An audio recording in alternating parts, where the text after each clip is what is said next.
El Foro de la Historia.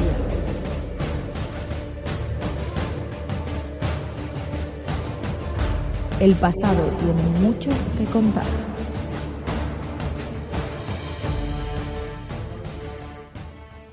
Bienvenidos a Foro de la Historia. Hoy estamos aquí un día más y hoy vamos a hablar acerca de la ciudad de César Augusta. Una ciudad que, bueno, pese a no ser romana, tiene una ciudad anterior en el periodo íbero. Es una ciudad que es realmente interesante por ser un cruce de caminos, un punto estratégico y que desde luego, no en época antigua va a ser una ciudad de las más importantes de la península ibérica. La verdad es que, bueno, junto con Emérita Augusta, a la cual, por cierto, hemos dedicado un programa, y también junto con otras que, bueno, no son tan importantes en la zona norte de Hispania, como es el caso de Astúrico Augusta, de la cual también tenemos un programa. Y bueno, tenemos esta César Augusta, que cuanto menos fue una ciudad grande, una ciudad con mucha vida y una ciudad que nos va a explicar nuestro compañero Iván.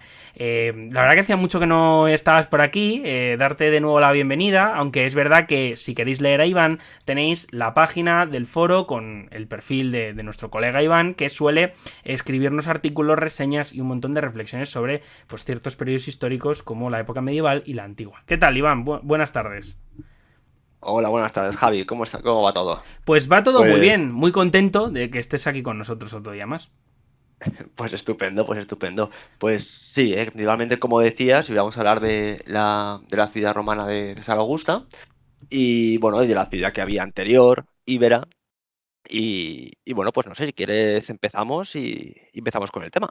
Sí, sí, la verdad que, bueno, una de las cosas que yo creo que nuestros oyentes no sabrán es que esta ciudad, pues no fue una ciudad, digamos, ex novo creada por los romanos, ¿no? Es una ciudad que ya albergaba un asentamiento anterior.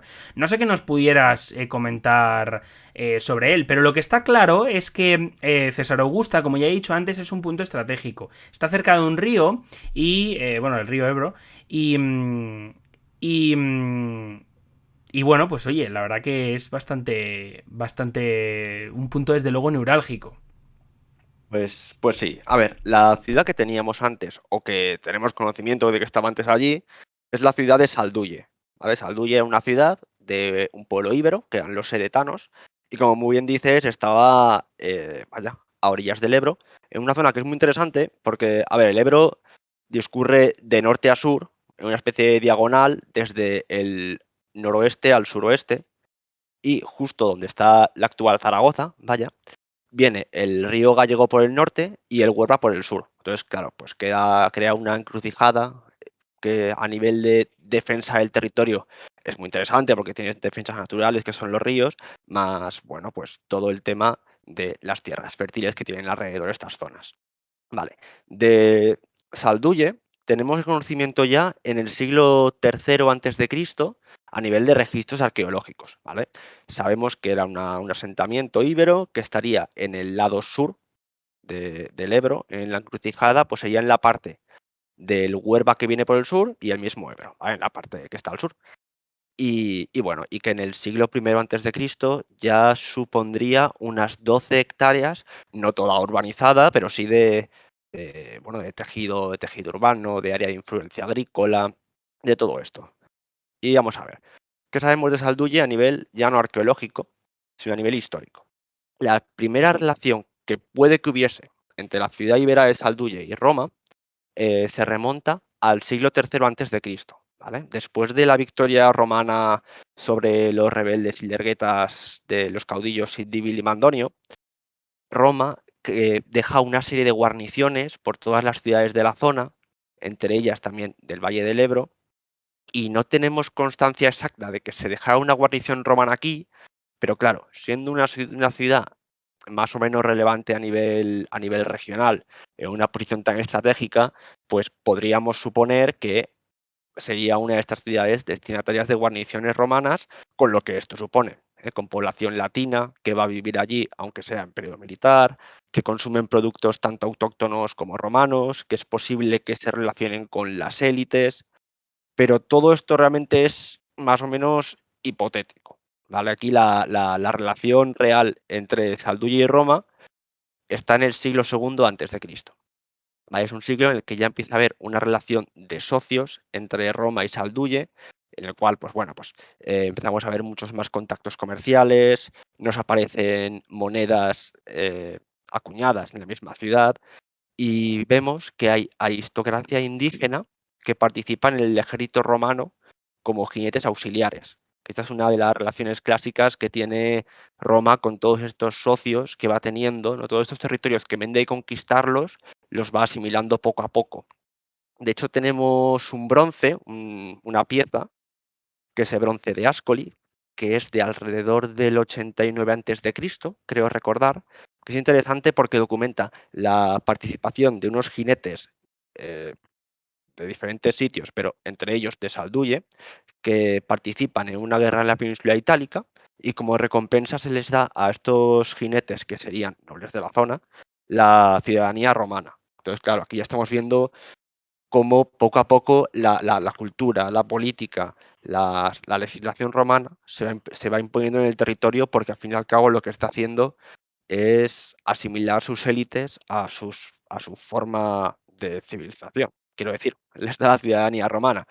Y también como muestra de estas relaciones entre Roma y Salduye, tenemos otro bronce que también se ha encontrado, que son los bronces de Botorrita, ¿vale? Son 4 placas de bronce, en las cuales 3 están escritas en lengua celtibérica y una en lengua latina, en la cual se nos habla de un pleito por el control de aguas entre unos pueblos de la zona, que lo interesante de este bronce es que nos está mostrando que antes de que se funde la ciudad de Zaragoza, el entorno de Salduye ya se está utilizando el derecho romano, que es otra muestra más de la presencia de Roma en el territorio. Esto para quien le haga, para quien tenga curiosidad sobre este bronce, eh, no llega a ser una piedra roseta, o sea, no nos permite traducir la lengua celtibérica, porque la información que hay en el bronce latino no es exactamente igual que la que hay en el celtibérico. Entonces, se ha visto que, aunque vienen a decir lo mismo, pues no está escrito en la misma zona, o sea, de la misma forma, y pues bueno, pues nos complica mucho traducir el celtibérico. Y bueno, pues por todo esto que estamos viendo, vemos que desde el siglo III hasta el primero, la presencia de Roma, ya sabemos que es indudable, sobre todo desde a partir de la Segunda Guerra Púnica, pero en esta zona está. O sea, esta gente tiene contactos con Roma, se está poco a poco romanizando sin que por lo pronto haya una ciudad neurálgica romana en la zona. Desde luego es, vamos, tremendamente interesante esta etapa. Porque, bueno, pues al final. Y la verdad que es una lástima que no sea una piedra roseta, ¿verdad? Porque se podría traducir ese idioma y, bueno, pues podríamos saber mucho más sobre Sí, bueno, pues estas culturas, ¿no? Pero pues sí, porque la verdad, mucho más misterioso tiene el lenguaje ibérico y celtibérico que el egipcio, con la de misticismo y todo esto que siempre tienen los jeroglíficos. Pero la verdad que del ibero y del celta, del celtibérico, sabemos poquísimo. Es una pena. sí, la verdad es que por eso digo que me llama bastante la atención. También es verdad que los jeroglíficos, al tener ese carácter orientalizante, ¿no?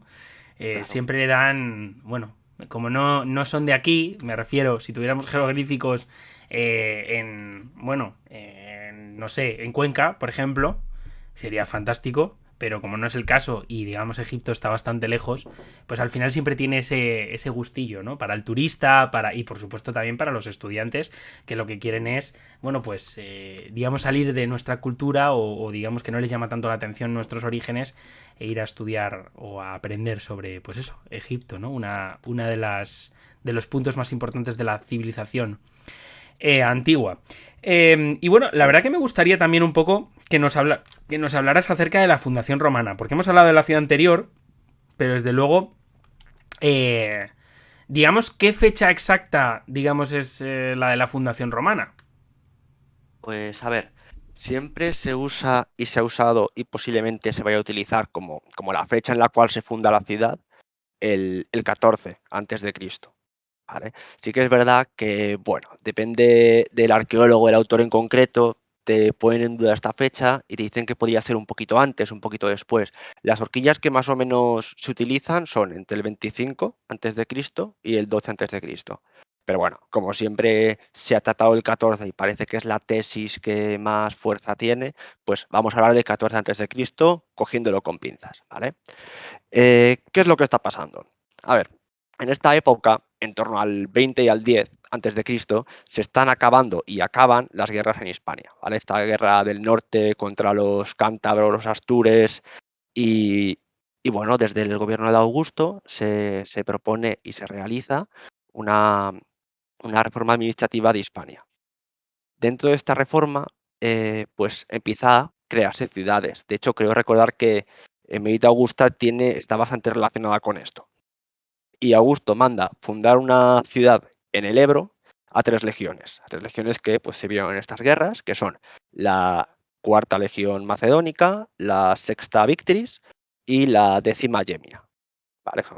Son legionarios que bueno, han participado en la guerra y se asientan en el territorio con una doble función, porque haciendo estas cosas de crear colonias con antiguos soldados romanos, consigues 2 cosas muy interesantes para expandir tu imperio.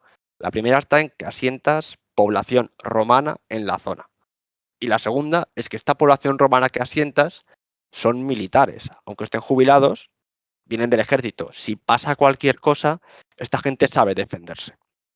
Y bueno, pues estos legionarios recibieron una serie de parcelas, tanto urbanas como rústicas, que obviamente se expropian a los anteriores habitantes de Salduye y bueno, realizan el clásico ritual de fundación de una ciudad que es bastante parecido al mismo que se hace con Roma.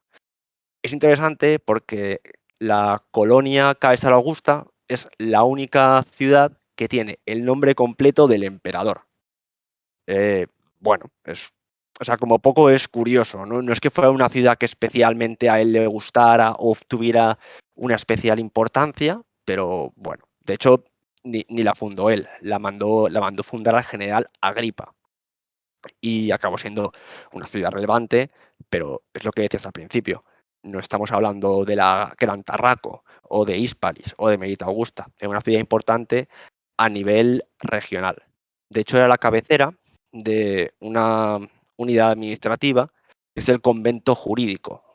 ¿Vale? Las provincias romanas se subdividen en conventos jurídicos y Cesar Augusta era la capital de un convento jurídico, el suyo, que más o menos abarcaba desde Lérida por el este hasta Alcalá de Henares por el oeste y por el norte llegaba casi hasta Guipúzcoa, casi hasta Euskadi.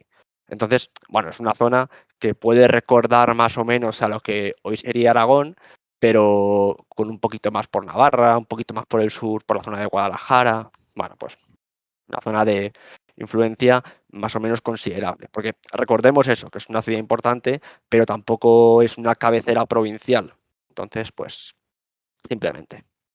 De Vale. hecho, el tema de las fundaciones a través de las legiones, en muchos casos, genera problemas a los propios emperadores, bueno, al emperador, en este caso Augusto, porque muchos de estos legionarios, digamos que no quieren estar allí. O sea, se les dan tierras en Hispania porque desde luego en Italia y en otros lugares que son, digamos, más ricos o quizá que tienen o bueno, que son, pues eso, lugares en la tierra de, digamos, nativa de esos legionarios. Y entonces, pues bueno, además de la utilidad que ya ha comentado Iván, para, digamos, pertrecharse y pertrechar la cultura romana también en el territorio, es interesante que esta no estuvo, digamos, bueno, pues que vamos, que hubo problemas, como hemos mencionado, ¿no? Y no sé si tú sobre eso tienes algo que decir, algún tema relacionado, porque ya digo que son bastante famosas el descontento de algunos legionarios, por supuesto, bueno, y de grupos de legionarios en la península. Pero es que estas cosas son curiosas porque como Roma en sus fuentes explica un poco lo que quiere, es complicado de saber. Porque, por ejemplo, antes estábamos hablando de que se expropian tierras a la gente que vivía en Salduye, digamos, para dárselas en calidad de suelo rústico urbano a los legionarios. Claro, encontrar la información de estos salduyetanos descontentos, pues puede ser muy complicado. Entonces, queda un poco en el limbo de la historia estas cosas. Bueno, en cualquier caso, la verdad que eso es lo que recogen las fuentes, al menos respecto a los legionarios romanos, y desde luego, pues sí que, por supuesto, y aunque es cierto que como eso no tenemos mucha información, sí que habría oposición también a esta romanización. Lo que pasa que, bueno, al final, de alguna manera, pues el hecho de que los romanos también, a través de este proceso, digamos, de bueno, pues de apropiación de cultura a la vez que expandían la suya misma, iban conformando una cultura, digamos, en donde cogían cosas pues en este caso los íberos, y que, bueno, pues luego ellos metían sus propias administraciones e iban desarrollando el territorio a su, digamos, en torno a su cultura y su civilización, pues está claro que también habría reticencias, ¿no? Pero bueno, eso ya lo dejamos si acaso para otro programa dedicado a la romanización, que además creo que podría ser tremendamente interesante. Pues es un concepto que, aparte de que lo tenemos muy presente, porque recordemos que nosotros somos herederos bueno, pues de la población romana en ese sentido. O sea, la península ibérica estuvo vinculada al imperio, bueno, a la República Romana y al imperio romano más adelante, y tenemos muchísima herencia cultural de nuestros queridos amigos los romanos. Y bueno, pues mirad, la verdad es que le dije a Iván, y esto, bueno, es una confesión que quiero hacerle, que bueno, que quiero haceros, que le dije a Iván de hacer este programa porque, bueno, Iván en su momento me dio un tour por Zaragoza, César Augusta. Y entonces, pues bueno, quería que nos explicara un poquito acerca de los edificios más importantes de la ciudad, cómo se conservan y, bueno, pues un poco qué es lo que hay, y un poco pues los museos, ¿no? Y cómo se han musealizado ciertas zonas. Sí, sí, efectivamente. De hecho, es una cosa que luego hablaremos, pero en los 80 y los 90 se excavó bastante y por suerte hay mucho espacio musealizado, ¿vale? Entonces, vamos a hablar un poco de la estructura de la ciudad y bueno, pues de las obras públicas más destacables en relación a lo que fueron y lo que podemos encontrar ahora, ¿vale? A ver, de entrada, la estructura de la ciudad es una estructura de la ciudad clásica romana en el momento de la fundación, ¿vale? Pues con su cardo máximo, su decumano máximo, que confluye en un foro, que tienen varias calles alrededor. Pero tenemos una cosa curiosa, ¿vale? En un principio, cuando se funda la ciudad, en vez de un foro, o lo que siempre se ha llamado el foro de época de Augusto, parece ser que sería una especie de plaza de mercado preexistente de la ciudad de Salduye. Esto nos lo vamos a encontrar mucho, que muchas de las obras públicas del cambio de era que se consideraban que era construcción romana, realmente eran obras públicas que ya estaban en esta Salduye tan romanizada. Por lo que luego lo evidente es que cuando llegan los legionarios, los primeros esfuerzos constructivos están dedicados a viviendas. Y luego ya a lo largo del siglo I y segundo después de Cristo ya se pueden hacer otras grandes obras públicas. Entonces, ¿qué pasa? Que tenemos una especie de foro, una plaza del mercado preexistente, porque realmente articular un núcleo urbano en torno a una plaza no es algo íntimamente romano, es algo que bueno, muchas culturas mediterráneas tienen y extramediterráneas también. Pero en Casar Augusta sucede que tiene mucha importancia el tráfico fluvial, el tráfico mercantil por el Ebro. Entonces, a principios del siglo I, lo que se hace es eh, drenar y aterrazar toda la orilla sur del Ebro para desplazar el foro, ya en época de Tiberio, hacia el norte, hacia la zona del Ebro, para acercarla más al puerto y a todo ese tráfico mercantil. Entonces nos acaba quedando, cuando ya está el foro romano, una estructura de la ciudad un poco extraña, porque el foro no confluye exactamente entre el Cardo y el Decumano, sino que está desplazado. Porque claro, tenemos que entender que el Ebro en esta época era navegable desde Dertosa hasta Varella, ¿vale? Que Dertosa es la actual Tortosa, donde había un puerto mixto marítimo fluvial, y Varella es Logroño, la actual Logroño. Por lo que, claro, tenemos que todo el posible comercio que hubiese en el mar Cantábrico y en la cordillera norte, con toda la minería que supone y todo esto, podría comunicar con el Mediterráneo a través del tráfico fluvial del Ebro. Por lo que, claro, una ciudad en medio de este río navegable, pues bueno, tiene un tráfico mercantil considerable. Sin compararlo con otras ciudades del imperio, que serían muchísimo más, pues bueno, a nivel del interior de la península ibérica es destacable. Este puerto le pasa lo mismo. También se consideraba que era una construcción romana, pero hoy sabemos que el puerto como tal, los embarcaderos, también serían preexistentes en la ciudad anterior. Lo que hicieron los romanos fue a a finales del siglo I después de Cristo, principios del segundo después de Cristo, construyeron un gran edificio que sería algo parecido a una lonja, una especie de almacén, de puesto administrativo logístico para todas estas relaciones comerciales, que esto sí que sería puramente romano. Y bueno, y aparte del foro y del puerto, también algo muy interesante para la ciudad de Zaragoza es el puente. Claro, es una ciudad que está rodeada de ríos y donde está el actual puente de piedra, que es un puente muy emblemático en la ciudad, se sabe que había un puente en aquella época. Pero tenemos el problema de antes. Sabemos que los romanos reformulan el puente y hace que por él pasen unas cañerías para traer agua potable a la ciudad y todo esto, y que el puente romano es de piedra, pero no sabemos cómo era el puente que posiblemente fuera antes.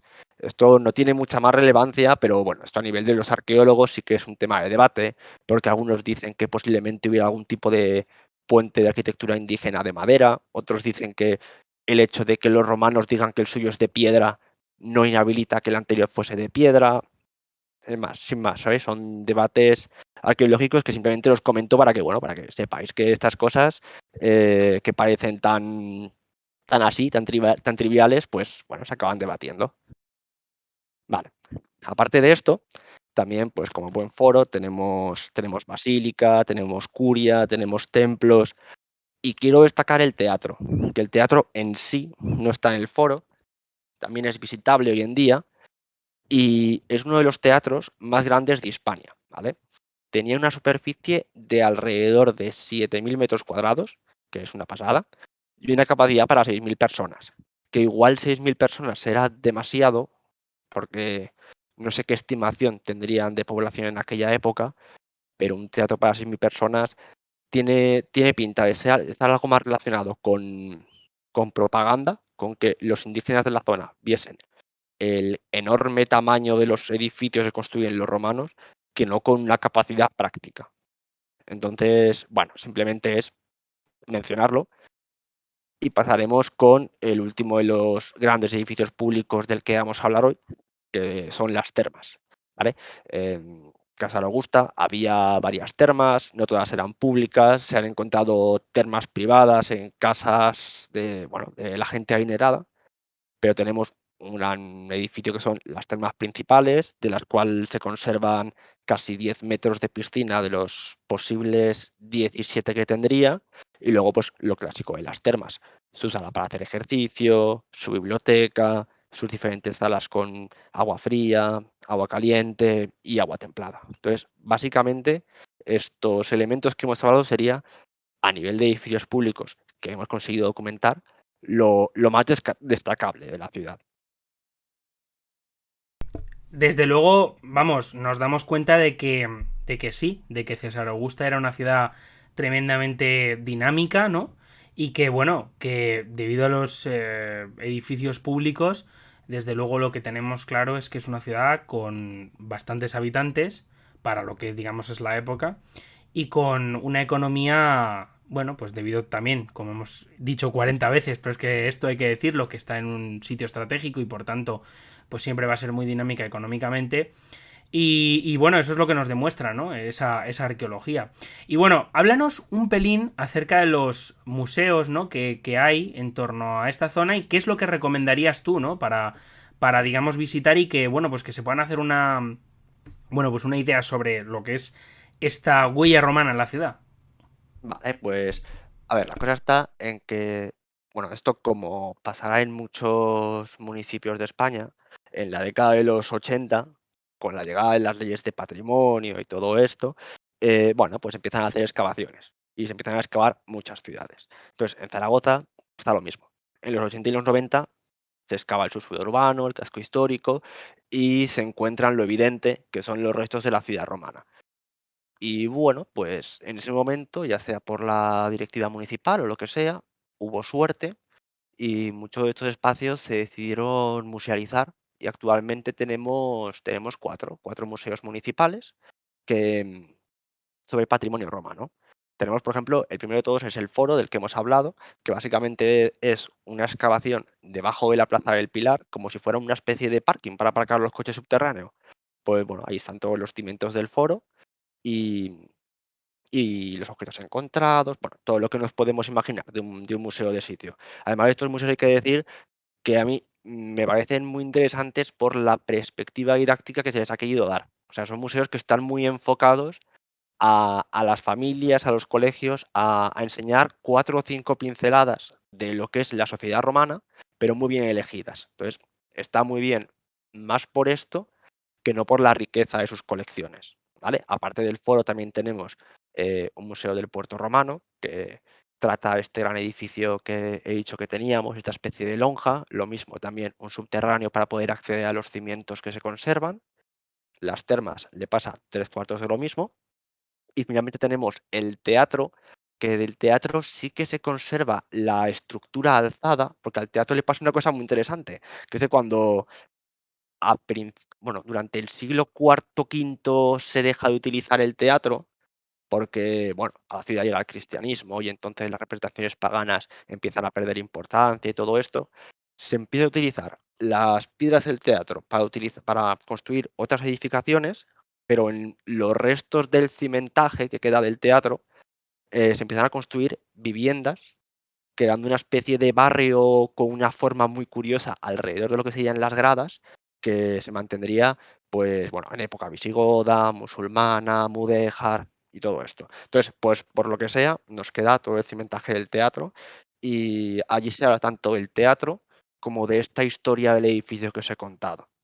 Entonces, a ver, es una cosa que si alguna vez pasáis por Zaragoza, yo estos museos los recomiendo, además tampoco son excesivamente caros y sé que está en proyecto de hacerse otro sobre la muralla romana, porque pasa algo curioso con la muralla romana y es que sabemos que en la fundación hay un trazado de la muralla, pero no está claro si cerraría o no la ciudad completamente, porque estamos en una época cuando se funda la ciudad que Hispania no tiene peligros potenciales. Luego en el siglo III se construirá una muralla mucho más recia, que el siglo III es el siglo de las crisis.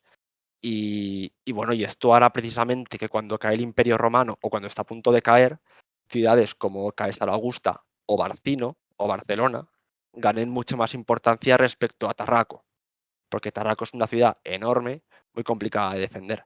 En cambio, núcleos más pequeños, muy bien amurallados como Caesar Augusta o Barcino, pues bueno, van a ganar importancia porque con pocas guarniciones las puedes defender. Y bueno, sí, que me voy por las ramas con el tema de las murallas. Entonces, básicamente sería esto. Tendríamos 4 museos municipales y un posible quinto que, bueno, a ver si hay suerte y algún día nos lo abren. Bueno, pues esperemos que sea así. La verdad es que, bueno, espero que si es así, por lo menos que me des una visita, que eso sería desde luego una muy buena idea. Y nada, esperamos por supuesto que nuestros oyentes, si no han visitado Zaragoza ya, lo hagan. Pues es una ciudad que creo que vale mucho la pena, más allá de lo que es su herencia romana. Tiene una vida, es una ciudad, sigue siendo muy dinámica y desde luego que recomendamos visitar. También, por supuesto, si queréis escucharnos hablar sobre más temas de Roma, podéis, bueno, pues buscar por el foro, indagando un poquito, encontraréis no las termas. Joder, es que me ha quedado. Ese chiste de mierda me ha quedado fatal. Encontraréis un montón de programas hablando sobre ciudades y sobre, bueno, pues el mundo romano. Dar las gracias a Iván. La verdad que es un placer contar siempre con él porque, oye, pues además, teniendo en cuenta que yo, bueno, a los dos nos gusta mucho la edad contemporánea, Iván mola un montón porque sabe un montón de cosas de medieval y un montón de cosas de antigua que yo desconozco y con el que da gusto desde luego grabar. Así que nada, deciros que nos podéis escuchar en Spotify, en iVoox, nos podéis escuchar también, por supuestísimo, en Apple Podcast y podéis leernos en forodelahistoria.com, una página donde subimos artículos y reseñas, entrevistas y bueno, donde, digamos, de alguna manera seguimos un poco con este proyecto cultural aparte de los podcasts. Muchas gracias y nos vemos en el siguiente episodio. Chao.